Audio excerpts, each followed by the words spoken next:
આ 162 ને ડોલાવે એમ છે ને અહીંયા તમે વિચારો, હજી તો ખાલી નામ એનાઉન્સ થયું હતું, નામ જાહેર થયું કે વિસાવદર ની ચૂંટણીમાં, પેટા ચૂંટણીમાં ગોપાલભાઈ ઇટાલિયા લડવાના.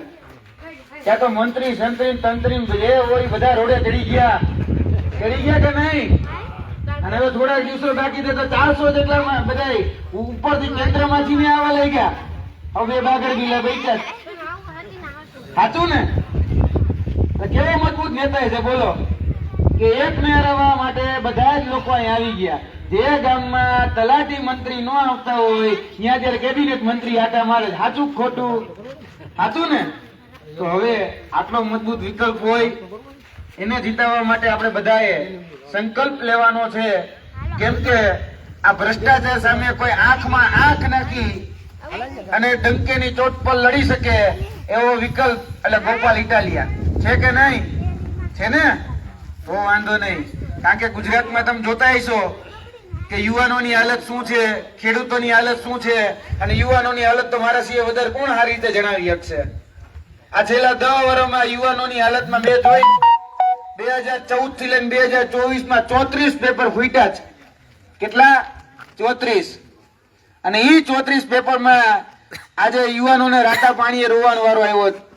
આપણે ખેડૂત તરીકે ખેત મજૂરી કરીએ, આપણા દીકરાને ભણાવવા માટે ગાંધીનગર, અમદાવાદ જેવા શહેરમાં મોકલીએ અને પેપર ફોડી અને પોતાના વાલા દવલાને આ ભારતીય જનતા પાર્ટીના નેતાઓએ લગાડ્યા. કેટલા પેપર ફૂટ્યા? 2014 જીપીએસસી ચીફ ઓફિસર નું પેપર ફૂટ્યું, 2015 રેવન્યુ તલાટી, ગ્રામ પંચાયત તલાટીના પેપર ફૂટ્યા, 2016 ટેટ નું પેપર, 2017 ટાટ નું પેપર, 2018 લોકરક્ષક દળ એલઆરડી નું પેપર, 2018 મુખ્ય સેવિકા નું પેપર, 2019 બિન સચિવાલય નું પેપર, 2020 એમજીવીસીઆઈ ક્લાર્ક નું પેપર, 2021 હેડ ક્લાર્ક નું પેપર, 2022 જુનિયર ક્લાર્ક નું પેપર, 2023 હમણાં જ, હજી તો થોડોક સમય જ ગયો, આપણે જોયું છે BCom semester 4, BCom semester 5, BBA semester, આપણી જ યુનિવર્સિટી અહીંની બાજુની સૌરાષ્ટ્ર યુનિવર્સિટીના પેપર ફૂટ્યા. અહીંથી થોડાક આગળ હાલો એટલે મહારાજા કૃષ્ણકુમાર ભાવનગર યુનિવર્સિટી, એના પેપર ફૂટ્યા. ધોરણ 11, ધોરણ 9, ધોરણ 7, અરે ધોરણ 4 સુધીના પેપર ફૂટ્યા. હવે એક પેપર બાકી છે, બાલ મંદિરના છોકરાઓનું. હવે ઈ એક બાકી કે એની રાહ નથી જોતા ને કે ઈ ફૂટે. કારણ કે પેપર ફૂટે છે ને એનું એક માત્ર જો કોઈ કારણ હોય ને તો આ ફૂટેલી સરકાર છે. એ સરકાર ફૂટેલી છે કે જે પોતાના મળતિયા, પોતાના લાગવકિયા, પોતાના ઓળખાણવાદના, પોતાના પરિવારવાદના લોકોને એ એમ કેમ પ્રકારે પાટલા બારણેથી જઈને પેપર આપી આવે છે. આ સહકારી આપણી જે સંસ્થાઓ છે, આ જુનાગઢની સંસ્થાઓ જોઈ લ્યો, ત્રણેય એપીએમસી લઈ લ્યો, અહીંયા બેંક લઈ લ્યો, ડેરી લઈ લ્યો, બોગસ મંડળીઓ બનાવી, 300 બોગસ મંડળીઓ બનાવી. કેટલી? 300 કર્યું ને કૌભાંડ ઉજાગરમાં ગોપાલભાઈ. એ બોગસ મંડળીઓ અને એ સત્તાધીશો જેના માટે સંસ્થા બનાવી હતી, આ બેઠા છે ને બધાય, એ ખેડૂતોના લોહી પસીનાની આ સંસ્થા હતી. અને ખેડૂતોના લોહી પસીના સંસ્થા એટલા માટે જ ઉભી કરી છે ખેડૂતોને ફાયદો થાય. પણ અત્યારે ખેડૂતોના લોહી ચૂસવાનું કામ કરે છે કે નહીં? આ નોકરીમાં કોને રાખે? હમણાં જ ભાવનગર ડિસ્ટ્રિક્ટ, હમણાં આપણે બહુ દૂર નથી જવું, 1 મહિના પહેલાનો દાખલો લઈ લ્યો ને. આ ભાવનગર ડિસ્ટ્રિક્ટ કોઓપરેટિવ બેંકની અંદર ભરતી થઈ, કોને લીધા? તો કે બેંકના ડાયરેક્ટરના દીકરાને, બેંકના ડાયરેક્ટરના ભત્રીજાને, એના ભાણિયાને, પછી જે ઓલા સંગઠનના ભારતીય જનતા પાર્ટીના સંગઠનમાં છે, અરે પાલીતાણાના ધારાસભ્ય એમાં લીધું. લ્યો ને, લીધા ને નોકરીમાં. ઓળખાણવાદ અને પરિવારવાદથી બધી જગ્યાએ નોકરી વેચાય. તો એના માટે હવે આપણે લડવું નહીં પડશે ને? તો આપણી પાસે લડે એવો મજબૂત વિકલ્પ છે. એક હજારા જેવા જે અત્યારે 162 ને તો ડોલાવે જ છે, ડોલાવે છે ને, અને હજી ડોલાવાના જ વિધાનસભામાં. કારણ કે આપણે હાવતની ભૂમિમાં, એટલે શું કહેવાય ખબર કે હાવત બગડે તો જંગલ થતડે, બાપુ બગડે તો 52 ગામ ફોફડે, અને ગોપાલ ઇટાલિયા બગડે તો 162 ડોલે. ઈ ફફડે, અત્યારે ફફડે જ છે. એટલે અહીંયા 400 ના ધાડા ઉતરી ગયા કે નહીં? એટલે આ લડાઈ એને વિચારો, આ વ્યક્તિ જો વિધાનસભામાં જાય શું કરીએ? જાકે આવી ગયા ને 8 પાસ મંત્રી, ઈ આવી ગયા છે તો ઈ બાકી નથી રહ્યા. હમણાં જ મીટિંગો કરી, 35 જણા હતા ગણી લેવા છૂટ ફોટામાં. એટલે આવું છે બધું, બધા દાડે દાડે અહીંયા જ છે. હવે મુદ્દાની વાત એટલી જ, પછી ગોપાલભાઈ ઇટાલી આગળની વાત કરશે. 19 તારીખે વોટિંગ છે. એક પણ વ્યક્તિ સાપર માંથી એક પણ વ્યક્તિ બાકી નો રહે એ પ્રકારે વોટિંગ કરવાનું છે.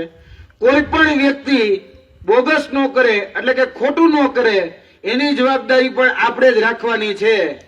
કારણ કે આપણે જ આપણી સીટના રક્ષક છીએ. કોઈ જો ભક્ષક બનવા આવે તો સીધો જ ગોપાલભાઈ ફોન કરી દેવાનો કે ગોપાલભાઈ આ સીટ ઉપર, આ બૂથ ઉપર, આ જગ્યાએ આ રીતે કઈ ખોટું થાય છે, પછી અમે લડી લેશું તમ તારે. અને થોડાક દિવસો ભારે છે એટલે થોડાક સાવચેત રહેજો. કારણ કે હવે એક રીતે પહોંચી શકે એમ છે નહીં, એટલે રસ્તામાં હુમલાઓ કરવાનું ચાલુ કર્યા. તમે જોયું હોય છે, આથી 3 દિવસ પહેલા જ બાજુમાં વિસાવદરની બાજુમાં જ અમારા સભા હતી દીવાપર ગામમાં. હજી ત્યાંથી ગોપાલભાઈ નીકળે ત્યાં હુમલો કરવાના પાણા લઈને આવી ગયા હતા. એટલે વોટમાં પહોંચી શકે એમ નથી એટલે પાણા લઈને પહોંચે. કારણ કે કીધું ને કે 2 નંબરની દુકાનો બંધ થાય જ ભાઈ. એ બધાની 2 નંબરની દુકાન બંધ થાય. કારણ કે એને વિસાવદરમાં ચૂંટણી જીતે એનાથી કઈ મહત્વ નથી, પણ જો ગોપાલ ઇટાલિયા જીતી જાય તો એના 2 નંબરની દુકાન બંધ થઈ જાય ઈ એને ખબર છે. સાચી વાત ને? એટલા માટે એ ગોપાલભાઈ ઇટાલિયાને જીતાડવા નથી માંગતા. એટલે આપણે બધા ભેગા થઈ અને સામે જેટલી પણ લોકોએ ફોર્મ ભર્યા છે એ બધી જ ભારતીય જનતા પાર્ટીની બી ટીમ છે. એટલે જોજો જરાક સમજી વિચારીને મત દેજો કે તમારો મત ક્યાંય વેડફાય નહીં. બરોબર? બાકી ફાકા ફોજદારી બહુ થઈ ગઈ.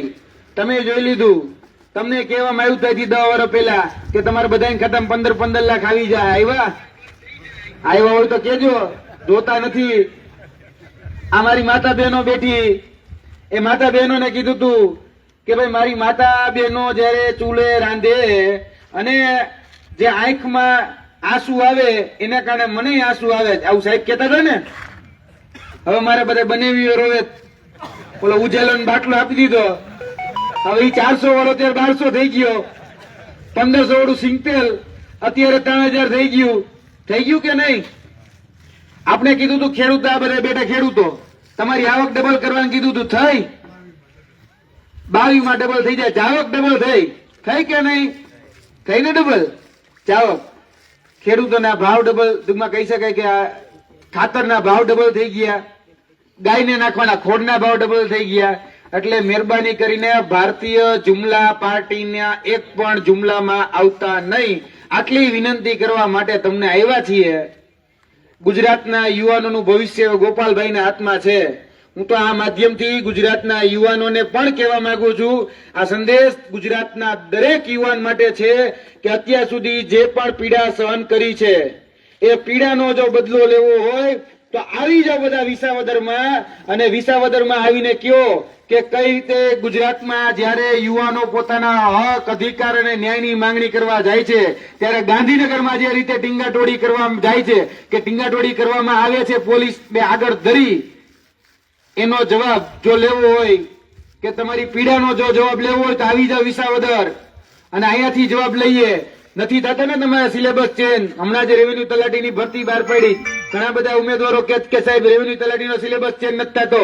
એક વખત વિસાવદર આવી અને એ સભા કરો એટલે સિલેબસ ચેન્જ થાય છે કે નહીં જોઈ લઈ. એટલે જે લોકો જે ભાષામાં સમજે એને એની ભાષામાં જવાબ દેતા આવડી જશે એટલે યુવાનોનો ઉદ્ધાર થઈ જશે. એટલે વધારે વાત ન કરતા મેં વાત જરાક વધારે લંબાવી છે, બદલ ગોપાલભાઈ એની ટીમનો માફી ચાહું છું.